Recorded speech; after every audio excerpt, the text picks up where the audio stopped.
नमस्कार जी सभी को। I welcome you all in the next video of electronics. तो हम लोग इलेक्ट्रॉनिक्स की जो सीरीज़ है उसको स्टार्ट कर चुके हैं और उसके अंदर हम लोगों ने इंट्रोडक्शन की एक जो है वो वीडियो अपलोड की थी। वहाँ पर डिस्कस किया कि इलेक्ट्रॉनिक्स है क्या, इसकी डे टू डे लाइफ में क्या ज़रूरत है। We discussed about active and passive elements. और उसके बाद हम लोगों ने बात की कि इसके अंदर किन किन चीज़ों की रिक्वायरमेंट होती है। हमने वोल्टेज और करंट को डिटेल में डिस्कस किया because we need these quantities and variation of these quantities to discuss the electronic appliances rather. और उसके बाद अगली वीडियोस के अंदर हम लोगों ने पैसिव डिवाइसेस की डिस्कशन स्टार्ट कर दी थी, जहां पर हमने रजिस्टर को डिटेल में डिस्कस किया, क्या होता है, क्यों यूज़ करते हैं, क्या इसका रोल है, कितने टाइप का रहता है, कैसे इसकी वैल्यू जो है उसको मेजर किया जाता है, उसको उसके ऊपर मैं कहूँ कि लिखा जाता है। तो ये सब बातें हम लोग कर चुके हैं। So today we are here with the another passive device that is capacitor. नाम तो सुना होगा आप लोगों ने। So we are going to discuss about capacitor।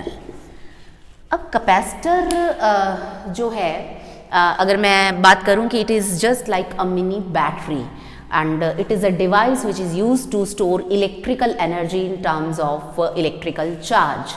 अब बात अगर हम करें कि क्यों ज़रूरत क्यों है कैपेसिटर की सर्किट के अंदर। आप लोगों ने देखा होगा कई बार घरों में फ़ैन ख़राब हो जाता है, आपके घर में इलेक्ट्रीशियन आता है और कहता है जी कंडेंसर ख़राब हो गया था। कंडेंसर पुरानी, बहुत पुरानी टाइप की ट्यूब लाइट्स जिनकी चौक कॉयल वहाँ पर लगी रहती है वो ख़राब हो जाती, तो उनके वहाँ पर एक छोटा सा सिलेंडर उन ट्यूब्स के अंदर रहता था, तो वो कई बार ख़राब हो जाता था तो ट्यूब नहीं जलती थी, तो ट्यूब लाइट जो है ऑन नहीं हो पाती थी और इलेक्ट्रीशियन को बुलाया जाता था, वो कहता था जी कंडेंसर ख़राब है। सो जो कंडेंसर वर्ड है that is also for capacitor को ही कंडेंसर भी कहा जाता है। So capacitor is basically meant to store electrons और electrical energy and release whenever required. अब इसकी क्या ज़रूरत क्या है हमें, हमारे पास बैटरीज हैं करंट फ्लो करवाने के लिए, चार्जेस की सप्लाई देने के लिए, एनर्जी देने के लिए। Why do we need capacitors. आप लोगों ने सबने इनर्शिया तो पढ़ा होगा, नाम तो सुना होगा कि इनर्शिया क्या होता है। तो आप लोगों को ये पता है कि मैकेनिक्स के अंदर inertia is that property of any object because of which it tries to oppose the change in its state of rest, motion और डायरेक्शन। कि जो भी स्टेट है सिस्टम उसी में रहना चाहता है। It doesn't want to get its change state, to get its state to be changed. कोई भी ऑब्जेक्ट है, कोई भी इंसान है, हम लोग एक अगर स्टेबल फॉर्म के अंदर है, we do not want changes, हम लोग चेंजेस नहीं चाहते। कोई चेंज करवाया जाता है वी फील डिफिकल्टी। तो ऐसा ही ऑब्जेक्ट्स के साथ भी होता है और ऐसा ही सर्किट्स के साथ भी होता है। जब आपको किसी इलेक्ट्रॉनिक्स अप्लायंस को या इलेक्ट्रिकल अप्लायंस को स्टार्ट करना होता है तो we need a lot of energy. मान लीजिए एक फ़ैन है मेरे पास और उसको 15 एम्पियर करंट की ज़रूरत है टू रन, उसको चलने के लिए, लेकिन जब उसको स्टार्ट होना है हो सकता है उसको 20 एम्पियर्स करंट की ज़रूरत पड़े, तो हमारी जो बैटरी है वो वही करंट सप्लाई करेगी जो उसको चाहिए। अगर 15 एम्पियर पे वो चलता है तो बैटरी सप्लाई जो पावर सप्लाई यूज़ करेंगे that will be of 15 ampere, तो एक्स्ट्रा 5 एम्पियर कहाँ से आएगा।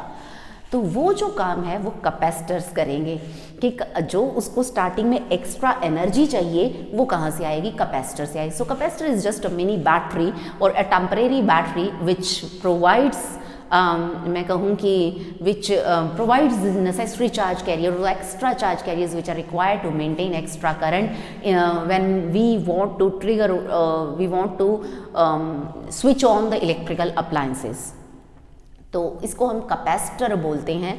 और इसकी जैसे मैं हमेशा कहती हूँ कि ये एक टांग अड़ाऊ यंत्र है हमें इसकी ज़रूरत भी है और ये पंगे भी डालता है। पंगे की क्या डालता है उनकी बात हम आगे करेंगे। तो कैपेसिटर जो है it is a device use to store electrical energy in form of electrical charge. अब हर एक कंडक्टर चार्ज स्टोर करने की कैपेबिलिटी रखता है, तो ये जो एबिलिटी टू स्टोर चार्ज है for any conductor that is called capacitance. So capacitance is ability of any conductor to store electrical charge. तो इसका एसआई यूनिट रहता है फैरड। कैपिटल F से हम इसको डिनोट करते हैं, 1 farad, micro farad, pico farad, micro means 10 raise to power -6, pico means 10 raise to power -12, nano farad 10 raise to power -10। तो ये जो बात रहती है ये हमेशा कैपेसिटर्स के केस में उनकी यूनिट्स जो है SI यूनिट्स वो फैरड रहते हैं। अब जो कैपेसिटर है that offers very low impedance to AC but very high impedance to DC। अब इम्पिडेंस क्या भला है? Impedance is basically the opposition offered by an circuit to the flow of electricity. तो रेजिस्टेंस भी यही था, इम्पिडेंस भी वही है, फ़र्क क्या है? मैंने पहले भी एक वीडियो अपलोड करी थी कॉम्प्लेक्स नंबर्स की, इनके मैथमेटिक्स के अंदर कॉम्प्लेक्स नंबर्स का क्या मीनिंग है। सो वही चीज़ हम यहाँ पर करेंगे कि इम्पिडेंस एक कॉम्प्लेक्स रेजिस्टेंस आप लोग कह सकते हैं या effective resistance of the circuit कह सकते हैं, जिसके अंदर दो टर्म्स रहती हैं। एक टर्म रहती है रियल रेजिस्टेंस की और दूसरी टर्म रहती है इमेजिनरी रेजिस्टेंस की। अब रेजिस्टेंस कैसे इमेजिनरी हो सकता है? होता है जैसे मैं कहूँ कि मान लीजिए आई एम योर टीचर, मान क्या लीजिए आई एम सो मान लीजिए कि एक ऑफलाइन क्लास हमारी चल रही है और मैं डेली आके आपको टॉपिक करवाती हूँ, आप लोग उसको अंडरस्टैंड करते हैं और चले जाते हैं। एंड वन डे आप लोग ये सोचते हैं कि आज हमने काम नहीं करने देना है, जो मर्जी हो जाए। और वैसे भी रहता है कि जब टीचर क्लास में जाता है तो उसकी कुछ एनर्जी आप लोगों को शांत करने में, सेटल डाउन करने में निकल जाती है। उसके बाद जाके जब क्लास सेटल डाउन हो जाती है, शांति हो जाती है, तब जाकर जो स्टडी है एकेडमिक्स है वो शुरू हो पाता है। वही इनर्शिया स्टार्टिंग वाला ओवरकम करना पड़ता है टीचर को भी।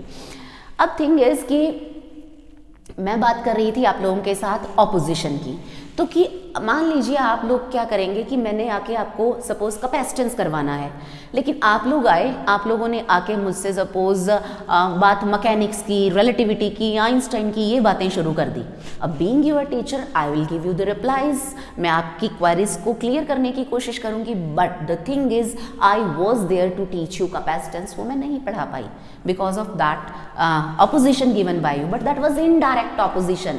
मतलब आपने मुझे ये शो नहीं किया कि आप मुझे रोक रहे हैं पढ़ाने से, लेकिन आपने रोक दिया। सो लाइक दैट कैपेसिटर जो होता है वो चाहता नहीं है, मैं कहूँ कि इंटेंशनली, लेकिन उससे हो जाता है। तो जो उसकी ऑपोजिशन रहती है वो इमेजिनरी ऑपोजिशन रहती है। वो किस तरीके से है कि अगर सर्किट के अंदर कहीं पर पावर सप्लाई है और कैपेसिटर अनचार्ज है तो फटाफट से चार्जिंग लेनी शुरू कर देता है, अपने अंदर चार्ज को भरना शुरू कर देता है, सर्किट के पास करंट जाने नहीं देता है। और अगर वो फुली चार्ज है और पावर सप्लाई है तो वो पावर सप्लाई का करंट आने नहीं देगा और कहेगा कि मेरा ले लो, मेरा ले लो। सो अगर वो चार्ज है तो वो डिस्चार्ज होने की कोशिश करता है, सर्किट के एलिमेंट्स को और अप्लायंसेस जो होते रहते हैं उनको चार्ज डिलीवर करने की कोशिश करता है और पावर सप्लाई से पीछे करंट को रोक देता है, वो नहीं पहुंच पाता है। और इफ इट इज अनचार्ज तो ये फटाफट से पहले चार्जिंग लेता है, फिर भी नहीं जाने देता। So in both of the ways वो रोक रहा है पावर सप्लाई के करंट को आगे जाने से सर्किट में। सो ये जो ऑपोजिशन है दिस इज इमेजिनरी ऑपोजिशन, जिसको हम रेजिस्टेंस ना बोलकर रिएक्टेंस बोलते हैं।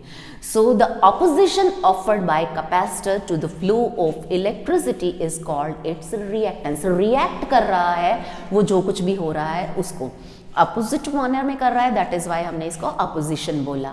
और क्योंकि वो चाहता नहीं है बेचारा ऐसा करना, लेकिन उसका एक्शन ही ऐसा है, उसका काम ही वही है और उसकी वजह से डिले हो रहा है, दैट इज़ वाई हम उसको इमेजिनरी बोलते हैं। और जो इम्पिडेंस रहती है उसको Z से डिनोट किया जाता है। रियल पार्ट रेजिस्टेंस रहता है, इमेजिनरी पार्ट रिएक्टेंस होती है। इफ इट इज़ कैपेसिटर हम XC लिख देते हैं, X सिंबल रहता है रिएक्टेंस का and C for capacitor.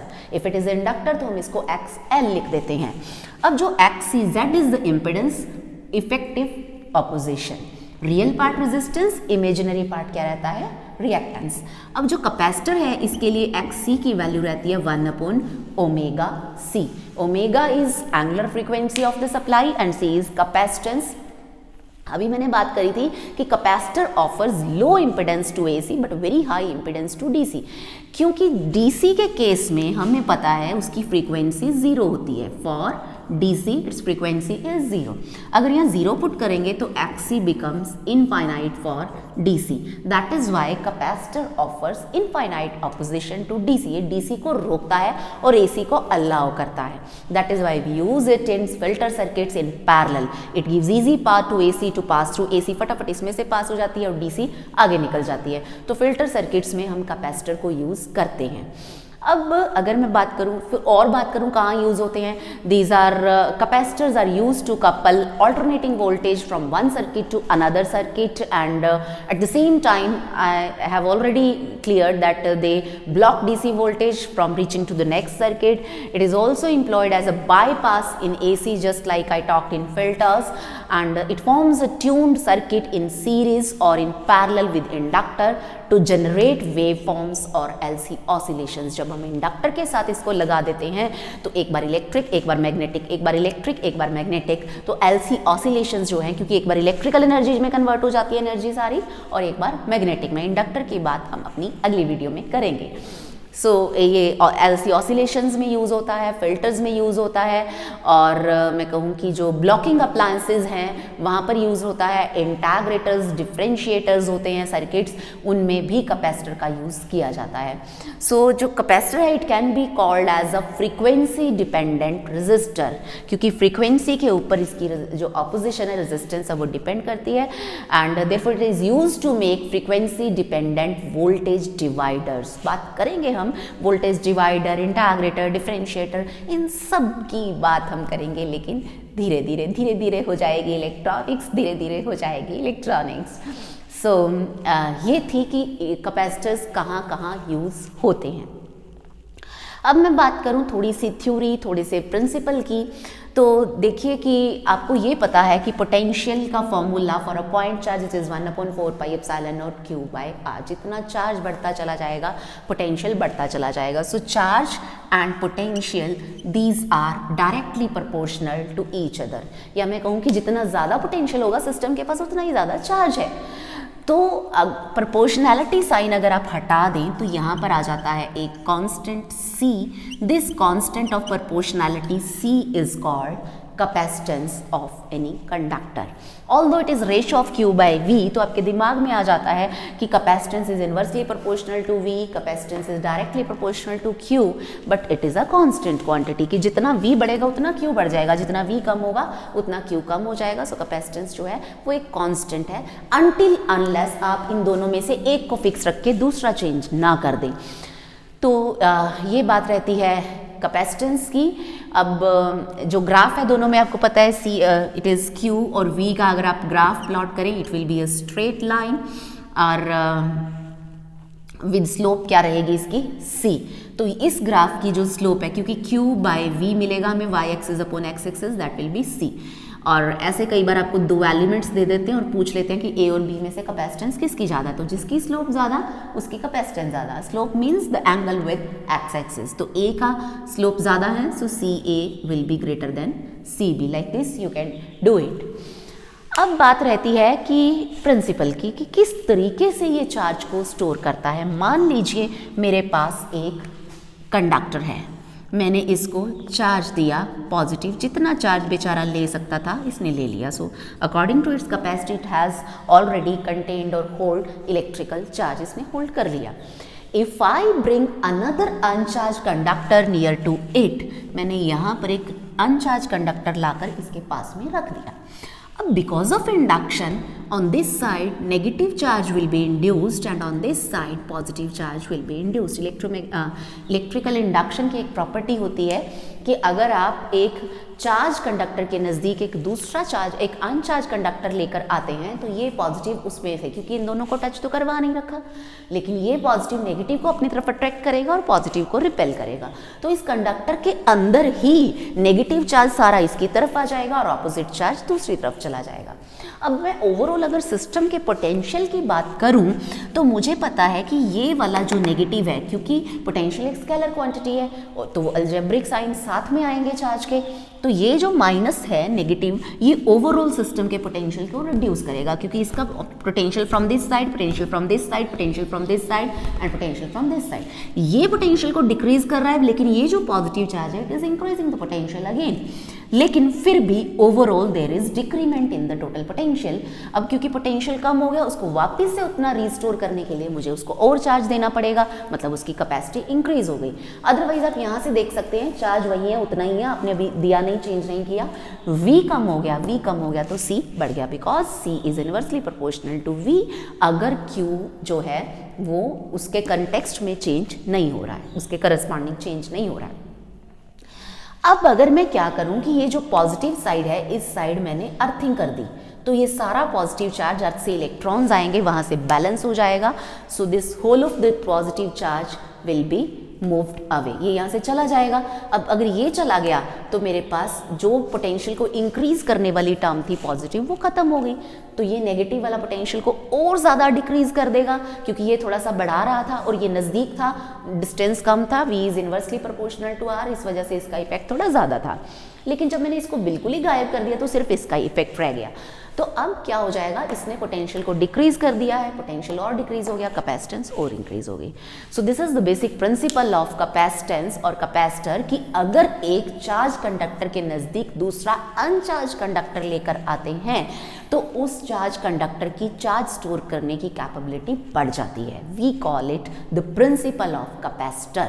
When we bring an uncharge conductor near to a charge conductor, then capacity of the conductor to store electrical charges increased because overall potential of the system is decreased. तो ये रहता है principal. अब ये दो क्योंकि plates required हैं हमें, तो हमेशा कैपेसिटर में दो प्लेट्स होती हैं, तो इसका जो सर्किट सिंबल रहता है वो ये रहता है। सर्किट्स में कैपेसिटर को ऐसे भी शो कर देते हैं और कई बार ये सिंबल भी लगा होता है। This is for fixed capacitor, क्योंकि on the basis of value मैं कहूँ कि capacitors are of two types, fixed capacitor and variable capacitor. Fixed capacitor जिसकी कैपेसिटेंस की वैल्यू फिक्स रहती है, वेरिएबल कैपेसिटर जो होता है वो यहीं पर हम एक एरो लगा देते हैं विच रिप्रेजेंट की कैपेसिटेंस वेरी की जा सकती है फॉर डिफरेंट ज्योमेट्रीज रहती हैं। आपके पास एक सिंगल कंडक्टर है, एक स्फेरिकल कंडक्टर है, और स्फेरिकल कंडक्टर की कैपेसिटेंस का फॉर्मूला कुछ और होता है, उसका 4 pi epsilon naught into r होता है। मान लीजिए आपके पास एक स्फेरिकल कंडक्टर है ऑफ रेडियस r, आपने चार्ज उसको q चार्ज दे रखा है, कैपेसिटेंस c हमें पता है q अपॉन v होती है, और v for this will be 1 upon 4 pi epsilon naught q by r रहता है। सो q से q कैंसिल हो गया, so c is equal to 4 pi epsilon naught into r। अब c is proportional to r, जितनी ज़्यादा capacitance चाहिए उतना ही ज़्यादा रेडियस चाहिए। इवन 1 फैराड का कैपेसिटेंस ऑब्टेन करने के लिए we need a conductor greater than the radius of earth. Even हमें एक ऐसा स्फेरिकल कंडक्टर चाहिए, अगर हमें 1 फैराड की कैपेसिटेंस बनानी है तो उसका रेडियस अर्थ के रेडियस से भी ज़्यादा होना चाहिए। So that is Y spherical conductors generally use नहीं किए जाते। स्फेरिकल कैपेसिटर्स यूज़ ज़्यादातर कौन से किए जाते हैं, पैरेलल प्लेट कैपेसिटर्स की। मेरे पास दो प्लेट्स हैं, उन प्लेट्स के बीच में हम लोग चाहें तो एयर रख सकते हैं, तो वो एयर कैपेसिटर हो जाता है, और हम लोग चाहें तो वहाँ पर एक कंडक्टर रख सकते हैं, मेटल प्लेट रख सकते हैं हम दो प्लेट्स के बीच में। We can keep a dielectric even. तो दो जो पैरेलल प्लेट्स रहती हैं, those can be arrange at some distance by keeping a dielectric in between them or by sandwiching a dielectric in between them। तो इस तरीके से कैपेसिटर की जो अरेंजमेंट है वो की जा सकती है। अब थिंग इज कि मान लीजिए आपके पास ये एक पैरेलल प्लेट कैपेसिटर है और area of the plates is a, distance between plates is D, और अगर बीच में सिर्फ वैक्यूम है तो परमिटिविटी ऑफ वैक्यूम आप लेंगे एप्सिलॉन नॉट, और एक प्लेट पॉजिटिवली चार्ज है और दूसरी प्लेट क्या है, नेगेटिवली चार्ज प्लेट है। कैपेसिटेंस हमें C पता है, Q बाय V रहती है पोटेंशियल, और ये जो पोटेंशियल होगा यहाँ पर it will be E into D, ये रहेगा। अब E बिटवीन द प्लेट्स, इसका फॉर्मूला बिकॉज ऑफ शीट हमने पहले इलेक्ट्रिसिटी में भी किया है, it is sigma by epsilon naught. Sigma is surface charge density, और सिग्मा जो रहती है ये क्या रहती है, Q बाय A। तो epsilon naught it is Q by A, तो Q ने Q को मार दिया, निस्तनबूत कर दिया। So C is equal to A epsilon naught by D is the formula for capacitance of a parallel plate capacitor. It is directly proportional to area of the plates and inversely proportional to distance between the plates and directly proportional to the medium parameter. इसीलिए हम dielectric रखते हैं बीच में, वो capacitance को increase कर देता है। और दूसरी खास बात मुझे यहाँ से क्या दिख रही है कि by varying this distance D between the plates हम लोग कैपेसिटेंस को चेंज कर सकते हैं। So this is the thing which is being used in variable capacitors. Variable capacitors में ये काम किया जाता है कि हम लोग D को चेंज करके उन्हीं फिक्स्ड कैपेसिटर्स को ही वेरिएबल कैपेसिटर बना लेते हैं। Now coming on to the intervening medium capacitors की फिर से टाइप्स होती हैं, तो उनमें अगर मैं बात करूं देयर आर माइका कैपेसिटर्स, अगर मैं फर्स्ट टाइप की बात करूं तो वो रहते हैं माइका कैपेसिटर। अब एक मैरिड लेडी के पेरेंट्स के होम को माइका नहीं बोला है यहाँ पे, this is not mica, it is mica. So mica is a transparent and high dielectric strength material. It can B easily formed in form of uniform sheets. That is why we use it. So it has a higher breakdown voltage and is almost chemically inert. That is why this can be used as a sandwiching layer between two plates to form a capacitor. तो जिस capacitor की plates के अंदर mica की dielectric sheet introduce कर दी जाती है उस कैपेसिटर को हम क्या बोलते हैं? क्या बोलते हैं? Mica capacitor. माइका कैपेसिटर मी mica capacitor. And another thing is कि such capacitors are thermally stable and robust mechanically, क्योंकि माइका थोड़ा स्ट्रॉन्ग होता है तो इस वजह से स्ट्रेस वगैरह से ये खराब नहीं होता है, मैं कहूँ कि टूटता नहीं है. And it can bear stress over the passage of time, even it has longer life. So mica is sandwiched between two conducting plates in mica capacitor, and there is a plastic encapsulation to protect it from surroundings, and there is very small leakage current in mica capacitors. So mica capacitors are used, इनको अब मैं बात करूँ कि कहाँ कहाँ पर use किया जाता है. हम लोग इनको एज बात करें कि इनकी क्योंकि टॉलरेंस जो रहती है वो बहुत स्मॉल टॉलरेंस रहती है और इस वजह से हम प्रिसीजन जो कैपेसिटर्स होते हैं जहाँ पर बड़ी एक्यूरेट मेजरमेंट्स करनी होती हैं वहाँ हम इनको यूज़ कर लेते हैं. So because of their higher thermal stability they can be used in high frequency applications, क्योंकि जब बहुत हाई फ्रिक्वेंसी आएगी सिग्नल पास होगा तो हीट बहुत जनरेट हो जाएगी, टेम्परेचर बड़ा राइज होगा. सो उस टेम्परेचर को बर्दाश्त करने की कैपेबिलिटी इनमें रहती है, क्योंकि जो ये हैं कि ख़राब नहीं होते हैं जल्दी में, they are not easily damaged at little bit more temperature. So they have no polarity preference. आप किसी भी साइड से इनको कनेक्ट कर सकते हैं, जिस साइड से आप पावर सप्लाई से कनेक्ट करेंगे उसी के अकॉर्डिंग पॉजिटिव नेगेटिव प्लेट्स बन जाएंगी. सो कोई पोलैरिटी प्रेफरेंस इनमें नहीं रहती है. सो अगर मैं नेक्स्ट टाइप की बात करूँ दैट इज़ सिरामिक कैपेसिटर्स.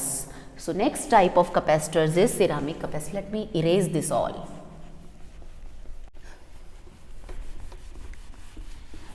अभी जैसे मैंने कहा कि इंटरवेनिंग मीडियम के बेस पे हम इनके नेम्स जो है वो असाइन कर देते हैं, इनकी क्लासिफिकेशन कर देते हैं. अगर माइका जो है उसको इंट्रोड्यूस किया जाता है in between these two plates then capacitor is termed as.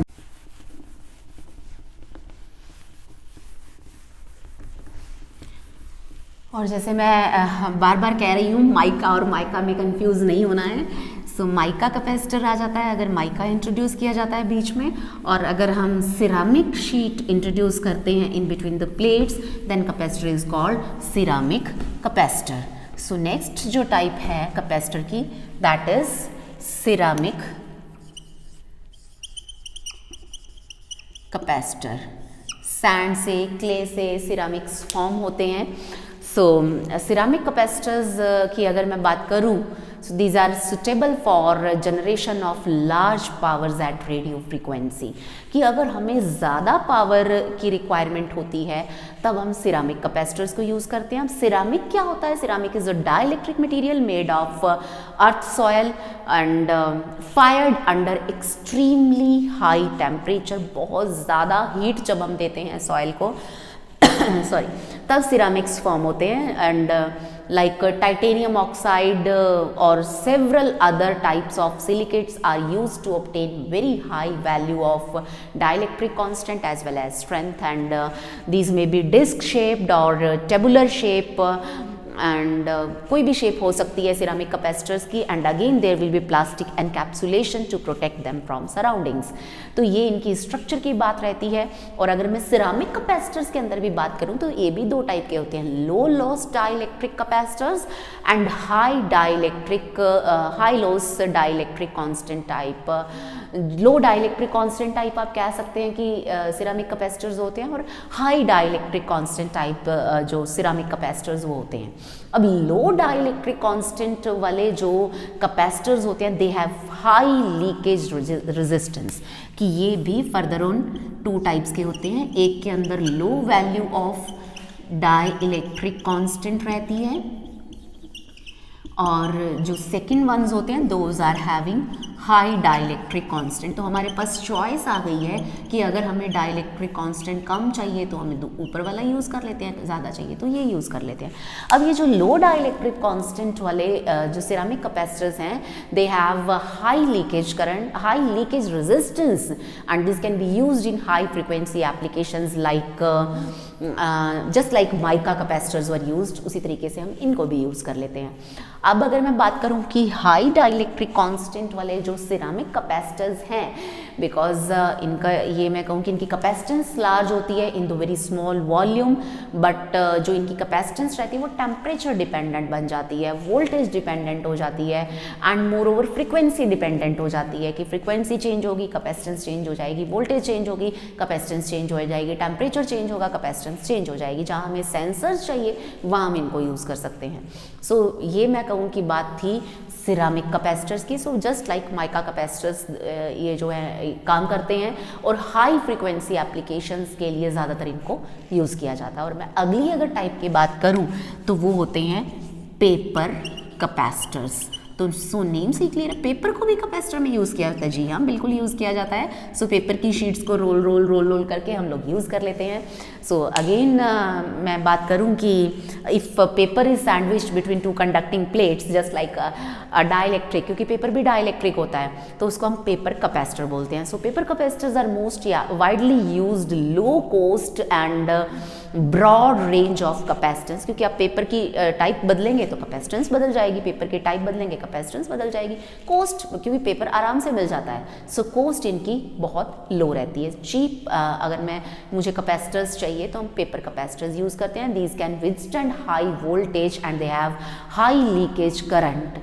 तो इस वजह से मैं कहूँ कि जो लार्ज यूनिट्स हैं इनकी और जो कैपेसिटेंस है उसको उनके ऊपर ही लिख दिया जाता है अगर बड़े बड़े कैपेसिटर्स बनाए जाएं, और जो स्मॉल होते हैं, छोटे होते हैं, उनके लिए कलर कोडिंग यूज़ की जाती है।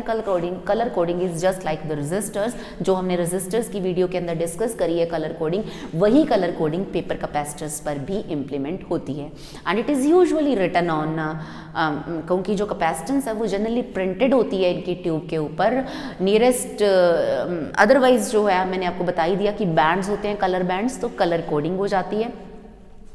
और अगर ऐसा नहीं होता है देन जो बैंड होते हैं वो usually generally bands are kept black, और and black is often printed on the tube nearest the lead that is connected to outer metal sheet. Therefore, lead should always be connected to the circuit lead of lower potential. तो यहाँ पर थोड़ा सा हो जाता है कि black वाली साइड कौन सी रहती है उसका थोड़ा हमें ध्यान रखना पड़ता है। और सिलेंड्रिकल शेप के भी जनरली यूज़ किए जाते हैं। और कैसे किए जाते हैं? Special oil filled paper capacitors made because of their high capacitance and high break down.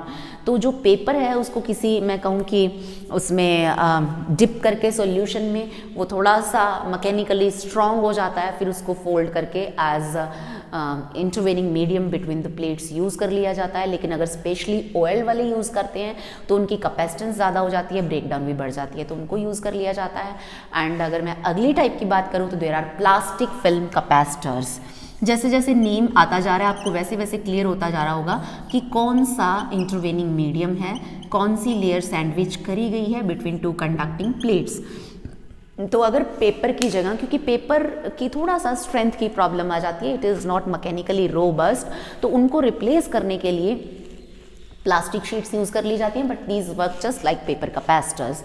So nylon, Teflon, polyethylene, these can be used instead of paper in between two plates and they become plastic film capacitors. These are used to minimize leakage current even at temperature like 150 to 200 degrees Celsius. इनका leakage current बहुत कम होता है, बहुत कम।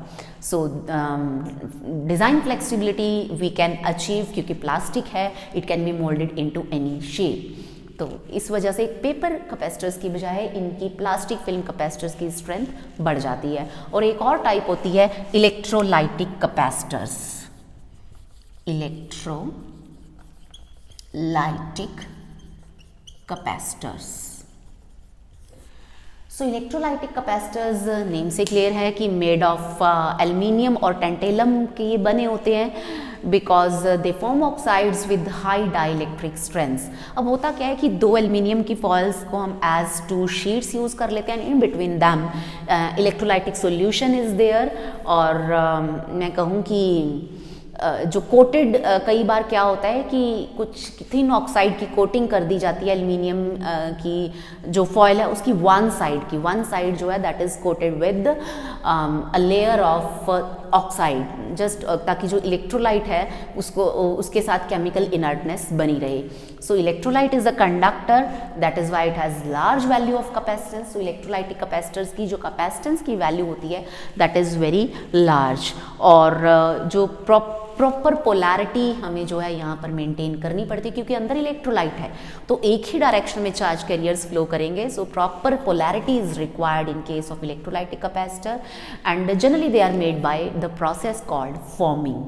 तो थोड़ा सा यहाँ पे ध्यान रखना पड़ता है, मेंटेनेंस जो होती है वो इलेक्ट्रोलाइटिक कैपेसिटर्स की थोड़ी ज़्यादा होती है। So this was all about types of capacitors. आप इंटरवेनिंग मीडियम चेंज करते जाइए, कैपेसिटर की टाइप बदलती चली जाएगी। थोड़ा सा अगर मैं कलर कोडिंग आपको फिर से रिमाइंड करवा दूँ कि कलर कोडिंग जो होती है वो अलग अलग पेपर कैपेसिटर्स की तो एग्जैक्टली सेम रहती है जैसी हमने रजिस्टर्स के केस में करी थी। इन केस ऑफ रजिस्टर्स हमने बात करी थी बीबी रॉय, Great Britain, wearing very good wife. तो वो जो सारी कहानी थी वो सारी की सारी एज सच पेपर कैपेसिटर्स पर इम्प्लीमेंट हो जाती है। तो उसी तरीके से कैपेसिटेंस को रिप्रेजेंट करते हैं। आपको पता है कहाँ से शुरू होता था colour, B Roy, black brown. अब मैं साथ साथ लिखूंगी black brown, sorry red, RED red होता है, REED नहीं होता, red, orange, yellow, BB Roy, grey, G आ गया है, ग्रीन, ब्रिटेन, और इसका आ जाएगा blue, green, blue, Britain and violet. यहाँ पर ये भी आ जाएगा, थोड़ा सा चेंज रहता है, grey, white, gold and silver. इसके बाद green, blue, violet and then grey, white, wearing very good wife, wearing gold silver necklace, so gold and silver। और आपको वही याद होगा there are 4 rows A B C D और इसकी value उसी तरीके से A B और मैं C भी साथ ही लिख देती हूँ क्योंकि आपको पता है वो 10 raised to power ही होता है। तीनों के लिए डिजिट सेम ही रहता है, 0 1 2 3 4 5 6 7 8 और 9, यहाँ तक 9 रहता है। और गोल्ड और सिल्वर हमें पता है टॉलरेंस के लिए रहते हैं। यहाँ पर टॉलरेंस की वैल्यू थोड़ी बदल जाती है, तो 30% चली जाती है गोल्ड के लिए और 40% चली जाती है सिल्वर के लिए। यहाँ थोड़ा चेंज आता है। और अगर मैं बात करूँ कि ब्लैक कलर, ये भी होता है टॉलरेंस में, इसकी भी 20% की टॉलरेंस ब्लैक कलर की रहती है। And rest of the things are just like resistors. कि मान लीजिए अगर मैं कहूँ कि 180 प्लस माइनस 5% जो है 5 होना चाहिए था, गोल्ड के लिए 5 होता है। यहाँ पर ये चीज़ बिल्कुल वैसे ही रहेगी कि गोल्ड के लिए 5% और सिल्वर के लिए 10% है। मैंने ये जो कलर्स लिखे थे 30 और 40, ये यहाँ पर कि ब्लैक कलर को 20% के लिए यूज़ किया जाता है, ऑरेंज और येलो को भी यूज़ किया जाता है। ऑरेंज, इसको इरेज कर देती हूँ एक बार में, ऑरेंज 30% हो गया, येलो 40%। नेम से क्लियर, 330, ब्लैक जो है वो 20 के लिए भी यूज़ कर लिया जाता है। तो ये टॉलरेंस थोड़ा एक्सेप्शनल टॉलरेंस है, अदरवाइज बाकी सब रेजिस्टर्स की तरह ही है। अगर मैं कहूँ कि 180 प्लस माइनस 5% है तो मुझे कलर कोड जो है वो बताइए। तो इसको हमें क्या लिखना होगा, हम लिखेंगे 18 into 10 raise to power 1 plus minus 5%। ये हमारा हो गया A1, यानी कि फर्स्ट स्ट्रिप होगी ब्राउन कलर की, 8 यानी कि सेकेंड स्ट्रिप रहेगी ग्रे कलर की, एंड उसके बाद 10 रेज टू पावर 1 यानी कि next again brown and 5 again gold. तो ये 4 कलर्स रहेंगे। इसी तरीके से कैपेसिटेंस जो है वो आ जाती है डिवाइस की। तो colour bands they correspond to particular value of capacitance. अब ये सारा था पेपर और प्लास्टिक कैपेसिटर्स के लिए। अगर माइका कैपेसिटर्स हैं तो माइका कैपेसिटर्स के अंदर कलर बैंड तो सब कुछ सेम है। अब वहाँ पर जो C की वैल्यू है वो ज़्यादा नहीं जाती है। ये C जो है इसकी अगर मैं बात करूँ, ये सिर्फ 4 डिजिट्स तक ही जाता है। C जो रहता है 0 1 2 3 4 बस यहाँ तक जाएगा। उसके बाद के बैंड्स जो हैं जो वो अवेलेबल नहीं है। और वही यहाँ पर ब्लैक के लिए 20% की टॉलरेंस रहती है। इन case of mica capacitors tolerance 20% की रहती है, और उसके बाद 1 और 2% brown and red, that's it. इसके अलावा इसमें और कुछ नहीं होता है। और सिरामिक कैपेसिटर्स की अगेन हम बात करें तो 4th जो है D, अगेन यहाँ पर ये 4 तक तो रहेगा ही रहेगा। जो गोल्ड और सिल्वर हैं इनकी -2 और -1 जैसे उसमें भी होता है, रेजिस्टर्स में भी होता है। मुझसे बताना शायद रह गया कि गोल्ड और सिल्वर के लिए ये C की वैल्यू 10⁻⁻2 और 10⁻⁻1 ये आ जाता है। So this is for ceramic capacitors. पहले वाला माइका के लिए था, अब किसके लिए हो गया, सिरामिक कैपेसिटर। सो माइनर से चेंजेस हैं, बट जो माइका कैपेसिटर्स हैं एंड जो पेपर कैपेसिटर्स हैं और प्लास्टिक फिल्म कैपेसिटर्स हैं, उनकी colour coding just like resistors होती है। और अगर मैं कहूँ कि एक्सेसिव वोल्टेज और एक्सेसिव करंट या एक्सेसिव टेम्परेचर अगर दे दिया जाए, कहते हैं excess of everything is bad. अब कहेंगे excess of study is also bad, excess of study not bad. तो मैं ज़्यादा करवाऊंगी भी नहीं एक्सेसिव भी। एक लास्ट लाइन ज़रूर आई विल स्पीक कि excessive voltage, excessive current, excessive temperature can lead to capacitor failure. तो ज़्यादा वोल्टेज, ज़्यादा करंट और ज़्यादा टेम्परेचर से हमारा आपका सबका प्यारा सा कैपेसिटर डैमेज हो सकता है। तो उस चीज़ का हमें ध्यान रखना होता है। और कैपेसिटर के लिए इतना ही। और इसकी और बहुत सारी डिटेल्स हैं, अगर कभी मौका मिला तो हम कैपेसिटर अकेले ही बहुत डिटेल के अंदर करेंगे। और but since we are dealing with electronics, तो इलेक्ट्रॉनिक्स में इतनी सफिशेंट है नॉलेज इसके बारे में, कैपेसिटर के बारे में। So in next video we will be discussing about inductors and so on transformers, voltage sources, AC sources सब करेंगे। करंट सोर्सेज वगैरह की बातें सब करेंगे। आज के लिए इतना ही। Thank you so much.